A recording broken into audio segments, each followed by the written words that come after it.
నమస్తే, welcome to our channel. నేను మీ పద్మావతి. ఈరోజు మనతో పాటు ప్రముఖ ఆధ్యాత్మికవేత్త డాక్టర్ ముల్లపూడి సత్యనారాయణ గారు ఉన్నారు. మరి గురువు గారితో మాట్లాడిద్దాం. నమస్కారం గురువు. నమస్కారం మా పద్మావతి.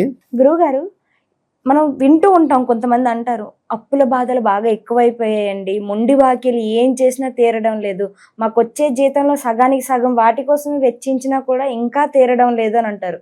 ఇంకొంతమంది చెప్తారు అప్పులు ఇచ్చినవి తిరిగి ఎలా తెచ్చుకోవాలో మాకు అర్థం కావట్లేదు, కొంతమంది మొండి గట్టాలు మా దగ్గర అప్పు తీసుకొని మరి వాటిని ఎగ్గొడుతూ తిరుగుతూ ఉంటున్నారు, మా అప్పులు మేము ఎలా రికవరీ చేసుకోవాలండి, లేకుంటే మా అప్పులు మేము ఎలా తీర్చుకోవాలండి అని అడుగుతూ ఉంటారు. మరి ఇలాంటి వారికి ఏదైనా ఒక చక్కని రెమెడీ చెప్పారంటే కనుక దీన్ని చేసుకోవడం ద్వారా ఎంతో కొంత వాళ్ళకున్న కష్టాల నుంచి బయటపడే విధంగా ఏదో ఒక చిన్న రెమెడీ చెప్పండి గురువు గారు. తప్పకుండా అమ్మా. మొట్టమొదట రెండు డిఫరెంట్ కేసెస్ చెప్పావు నువ్వు. ఒకటేంటంటే మనం అప్పుల పాలైపోవడం. ఫస్ట్ ఉద్యోగం లేనోడు అప్పులు అంటాడు, అప్పులు ఉన్నాయంటాడు. ఉద్యోగం టాప్ లెవెల్ ఆఫీసర్ చేసేవాడు కూడా నాకు అప్పులు ఉన్నాయంటాడు. అది విచిత్రం. అంబానీకి కూడా అప్పులు ఉన్నాయి. ఎందుకని? ఫ్యాక్టరీ ఎక్స్పాండ్ చేయాలంటే అప్పులు చేయాల్సిందే.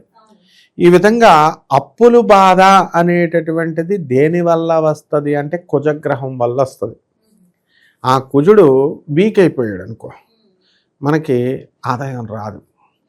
జాతకంలో ధనస్థానం కనుక వీక్గా ఉన్న, శత్రుగ్రహం ఆ స్థానంలో ఉన్న, లేకపోతే మనకి ఈ యొక్క 4వ ఇంట్లో మనకి శత్రుక్షేత్రంలో గ్రహం ఏదైనా శత్రుక్షేత్రంలో ఉన్న, ఇలా కొన్ని లెక్కలు ఉంటాయి. మెయిన్గా కుజుడు దాని పార్ట్.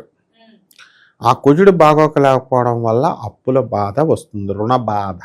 అందుకే మనం ఏం చేస్తామంటే రుణ విమోచన స్తోత్రము అంటాం మనం. అది అంటే అప్పులు, రుణం అంటే అప్పులు, విమోచనం ఇంకా విముక్తి అయిపోతాం, అది ఆ స్తోత్రం.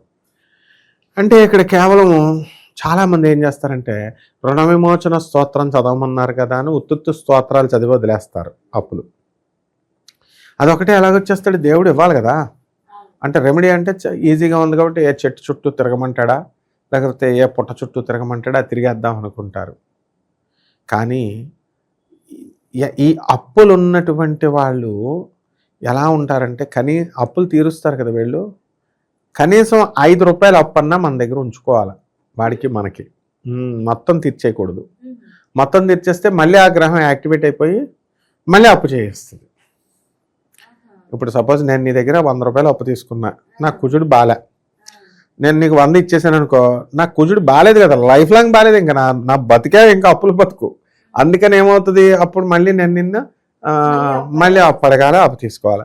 అదే నేను నీకు 5 రూపాయలు అప్పు ఉంచి నీకు 95 రూపాయలు తీర్చేసాను అనుకో, అప్పుడు ఇంక నేను అప్పు చేయక్కర్లేదు, అప్పు చేసి ఆల్రెడీ ఉన్నాను కాబట్టి ఆ గ్రహం శాంతి స్టేబుల్గా ఉంచుతుంది అంటారు. అలాగా ఓకే. అట్లా ఈ అప్పుల బాధ నుంచి పోయేటటువంటి వాళ్ళు ఏం చేయాలంటే మంగళవారాలు పచ్చి మంచినీళ్ళు కూడా తాకూడదమ్మా, ఉపవాసం ఉండాలి. తర్వాత చంద్ర సమిధలు అని దొరుకుతాయి, మొత్తం కొండల మీద ఎర్ర కాడ ఉంటుంది, అది ఆ చెట్టు, ఆ సమిధలు తెచ్చుకొని ఆ సమిధలతో మనము సుబ్రహ్మణ్యేశ్వర స్వామి వారి యొక్క హోమాన్ని చేసుకోవాలి. అలాగే మన్యు సూక్తము అని ఉంటుంది, మన్యు సూక్తము, ఆ సూక్తాన్ని కానీ లేదా రుణ విమోచక స్తోత్రాన్ని కానీ, సుబ్రహ్మణ్యేశ్వర స్వామి వారి యొక్క అష్టోత్తరం కానీ, సహస్రం కానీ, ఇలా ఎంతసేపు కూడా ఈ సుబ్రహ్మణ్యేశ్వర స్వామి వారి సాధన చేస్తూ ఉండాలి. ఒక పాము పడగని ఇంట్లో పెట్టుకోవాలి, అది పెట్టుకొని దానికి రోజు అభిషేకం చేసుకోవాలి, చందనం, పాలు, నీళ్లు, ఆవు నెయ్యి, పంచామృతాలతో.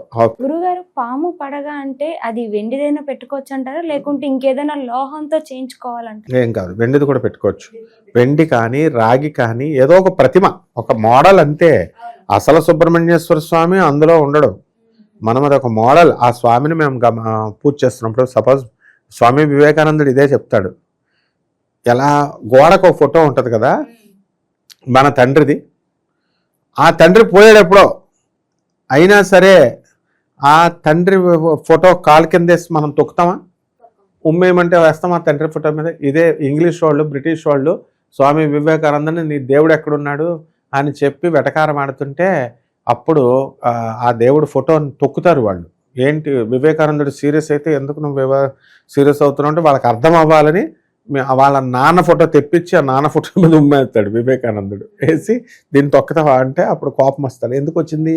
మీ నాన్న చచ్చిపోయాడు కదా, మీ నాన్న కాదు కదా ఇది, మీ నాన్న ఫోటో కదా, మరి ఫోటోకి ఎందుకు వేస్తున్నావు నువ్వు? మమ్మల్ని విగ్రహారాధన చేస్తుంటే ఎటకారం ఆడుతున్నావు నువ్వు.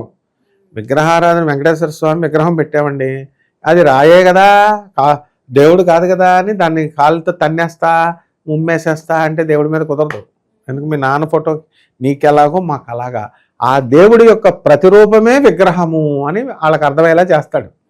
వాళ్ళ తప్పాలు తెలుసుకుంటారు. అట్లా సుబ్రహ్మణ్యేశ్వర స్వామి వారి చైతన్యం అనేది ఉంటుందన్నమాట ఆకాశంలో, మంచం పంచభూతాలు సృష్టిలో.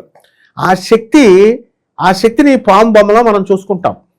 ఇలా జంట పడగలు ఉన్న నాగు కానీ ఇలా పాము పడగ ఉన్నది మనం తీసుకొని మనము ఓం శరవణ భవ, ఓం శరవణ భవ, ఓం శరవణ భవ అంటూ మనం చేసుకుంటే 41 రోజులు ఈ రకంగా చేస్తే అమ్మ ఈ అప్పుల బాధ అనే దాని నుంచి విముక్తి అవుతాడు. 9 మంగళవారాలు చేసినా పర్వాలేదు. లేకపోతే నువ్వు అడిగిన రెండో రకం, ఈ రెండో రకంది గురుగ్రహం వక్రించిన, గురుగ్రహం బాగోకపోయినా మనం డబ్బులు అవతల వాళ్ళకి ఇచ్చేస్తాం, అప్పులు ఇస్తాం, వాళ్ళ మనకి ఎవరు. దీన్ని నష్టద్రవ్య ప్రాప్తి అంటారు. అంటే నష్టపోయాం, అమౌంట్ ఇంకా ఇవ్వట్లేదంటే ఏంటి, నష్టపోయాం. ఆ ప్రాప్తి మళ్ళీ వాడు మనకి ఇవ్వాలి కదా, అసలు అది యోగంలో ఉందా లేదా చూడాలి, గురుగ్రహం బాగుండాలి. ఈ నష్టద్రవ్య ప్రాప్తి కోసం కార్త్య వీరార్జునుడు స్తోత్రం చదువుతాం. కార్త్య వీరార్జునుడు అంటే ఎవరంటే దత్తాత్రేయుడి స్వామి శిష్యుడు. దత్తాత్రేయ స్వామి అనుగ్రహంతో ఆ వికలాంగుడైనటువంటి ఆ కార్త్యవీరార్జునుడికి 1000 చేతులు బలాన్ని ఇచ్చాడనమాట స్వామి. అతను కూడా పురాణాల్లో దేవుడు అనుగ్రహించిన వాళ్ళు కూడా దేవుడితో సమానంగా మనం పూజలు చేసేస్తాం.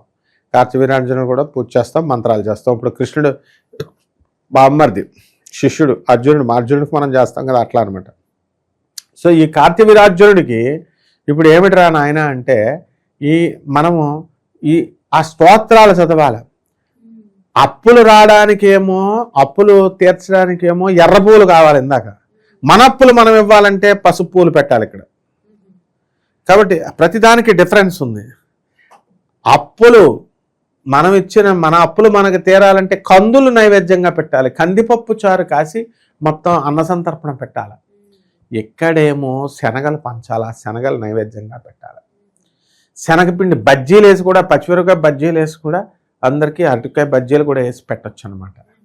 ఈ విధంగా ఈ నష్టద్రవ్య ప్రాప్తి అనేటటువంటిది రావాలి అంటే, గురుగ్రహం బాగుండాలి అంటే మనము గురువారం ఒక మేడు చెట్టు అంటే ఔదుంబర వృక్షాన్ని ఏరుకొని ఆ యొక్క చెట్టు చుట్టూ దిగంబర దిగంబర శ్రీపాదవల్లభ దిగంబర, దిగంబర దిగంబర శ్రీపాదవల్లభ దిగంబర, దిగంబర దిగంబర శ్రీపాదవల్లభ దిగంబర, బ్రహ్మ విష్ణు మహేశ్వర శ్రీపాదవల్లభ దిగంబర అంటూ ఆ చెట్టు చుట్టూ తిరగాల. లేదా ఓం ద్రాం దత్తాత్రేయాయ నమః, ఓం ద్రాం దత్తాత్రేయాయ నమః, ఓం ద్రాం దత్తాత్రేయాయ నమః, ఓం ద్రాం దత్తాత్రేయాయ నమః అంటూ అది కానీ ఇది కానీ అలాగా ఆ మేడి చెట్టు చుట్టూ 108 ప్రదక్షిణాలు కనుక చేసినట్లయితే మనకు రావాల్సినటువంటి బాకీలు ఏవైతే ఉన్నాయో ఆకర్షయ స్వహ, ఆకర్షయ స్వహ అనుకోవాలి. అప్పుడు అవి ఆకర్షిస్తాడు స్వామి. వాళ్ళు మన దగ్గరికి వచ్చి తలుపు కొట్టి బాబు నీ డబ్బులు నువ్వు తీసేసుకో అని ఇచ్చేస్తాడు. అంటే ఇది చాలా ఆశ్చర్యంగా అనిపిస్తుంది. ఏమంటే ఎక్కడైనా మనం తీసుకున్న అప్పులు ఎవడన్నా మనం అడగకుండా తెచ్చిస్తాడా అని అంటే వాడి కళ్ళలో కనబడతాడు దత్తాత్రేయుడు. కనబడి ఒరే చూడు నువ్వు ఏ పూజ అయినా చూడు, ఎక్కడైనా సరే చూడు, అన్నవరం సత్యనారాయణ స్వామి వారి కథలో చెప్తాం. ఆ స్వామివారి యొక్క వ్రతాన్ని మర్చిపోయినటువంటి వాడికి ఉంటే వాళ్ళు క్షమించమని పూజ చేయగానే స్వామి శిక్షిస్తాడు.